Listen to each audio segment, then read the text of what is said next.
Welcome back to my channel. It's your girl Duhhneesh, and I'm here with another video. So today what I want to talk about is starter locks. Just a couple tips that I have for some people that are just coming into this game and they just want to know a little something about this journey and what to expect and what to do at this stage. So yeah, let's get into it. So when it comes to washing your hair at starter locks, I know a lot of people are busy, you know, you really want to wash your hair like you used to when your hair was loose natural, but sometimes you can't use those same shampoos because of the simple fact that your hair is soft and your goal is to get it to lock.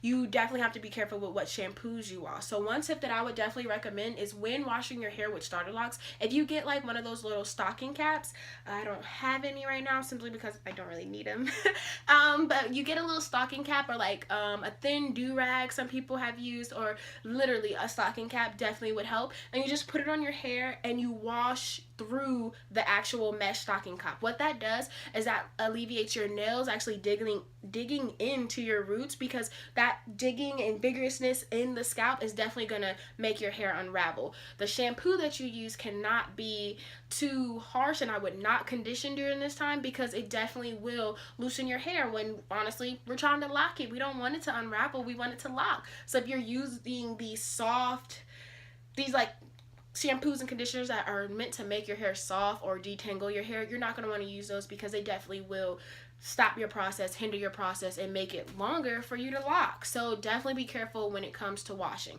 No until your locks have matured. So definitely just using your palms to wash is definitely what I used to do when I started my starter locks, because you're not getting down to the scalp and you're not going to be like pulling it or manipulating it that much. So that's definitely, when it comes to washing, you want to take heed to that. Like, you'll be good if you do that. Second thing that I would recommend for people with starter locks is to leave your hair alone. Oftentimes some people have that nervous twitch where they want to be like, yeah girl, yeah girl, and want to just keep touching it and keep twisting it.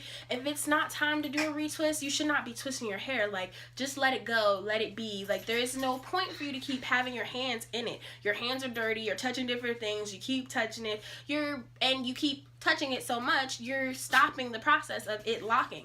So the second tip that I have is that you really just need to leave your hair alone.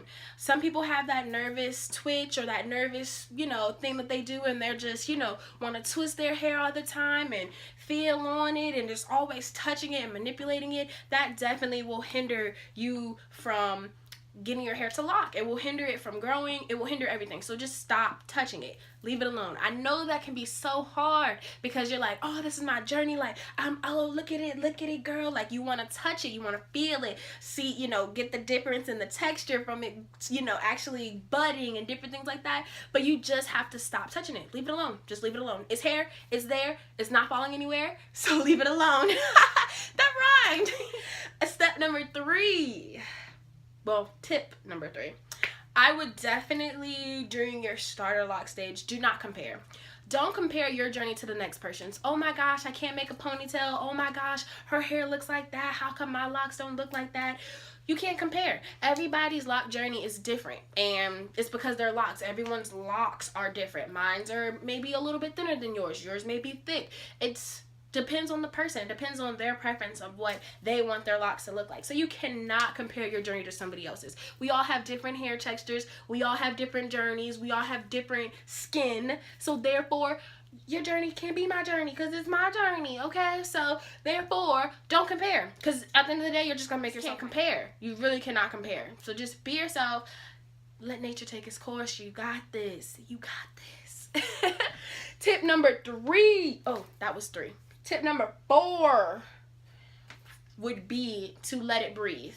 let your hair breathe. Some people during this little lock stage, they feel like, oh my gosh, I have these little roaches in my head, or I got these little caterpillars. I don't want nobody to see these. Oh my gosh, like I'm embarrassed.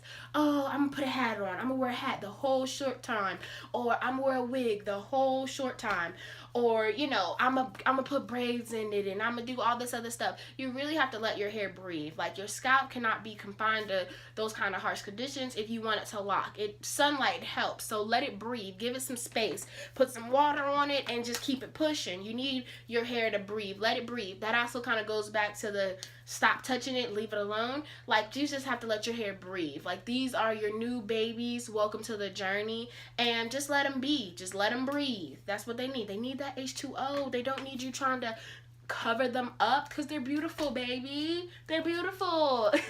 All right, tip number 5. What I would say, my last tip of starter locks is to embrace this journey. Embrace it. Don't compare. Don't try to cover it up. Embrace every step, every stage of this journey. With me personally, I started my locks in February 4 years ago, and it was cold outside. And you know, when you got them fresh parts and everything like that, my scalp was cold. It was freezing, but I did not take that anyway. I embraced every moment of it. I would have a scarf on and cover it up here, so because my ears was freezing, y'all. My ears was cold. Like it was really bad. Like get my little, you know, the infinity scarf going, and I rocked that jank. I rocked every moment of my stage. So just because it's little right now, baby, it's gonna flourish. And if you follow these tips and other tips that you may have on the internet, doing your research and stuff like that, like you definitely can blossom, and they will be long and beautiful in no time. So embrace this moment. Embrace every aspect of it. Embrace every milestone of it. Like I said, oh, I can't wait till I can make a ponytail. Then you get that ponytail. Next time you get that bun, and you just gonna be flourishing. So embrace this moment. Take it for what it is, and just love your locks. That's all. That's all. And look, you'll be popping 10 in no time. Like that's all it takes. Those are my tips, just 5 general tips. They're pretty basic, pretty generic, that I have for people who are starting their loc journey. But you'll be there in no time. Like, y'all got this. Y'all are beautiful. And you are just about to be popping in no time. You don't even know it, but you about to be popping. But I just want to say thank you all for coming back to my channel. And if you could like, comment, subscribe, that'd be great. And leave me some comments down there of other stuff that you want to see, whether it's about hair, whether it's about life, or anything. Get to know me. I don't mind. I'm trying to post videos at least twice a week, or at least once every other week, or every week is the goal. But I'm getting to y'all as fast as I can. As I said, I'm a college student, so wait till I get this degree, then I'm about to be posting all the time. But that's all I have for this video, so y'all have a good one. Bye.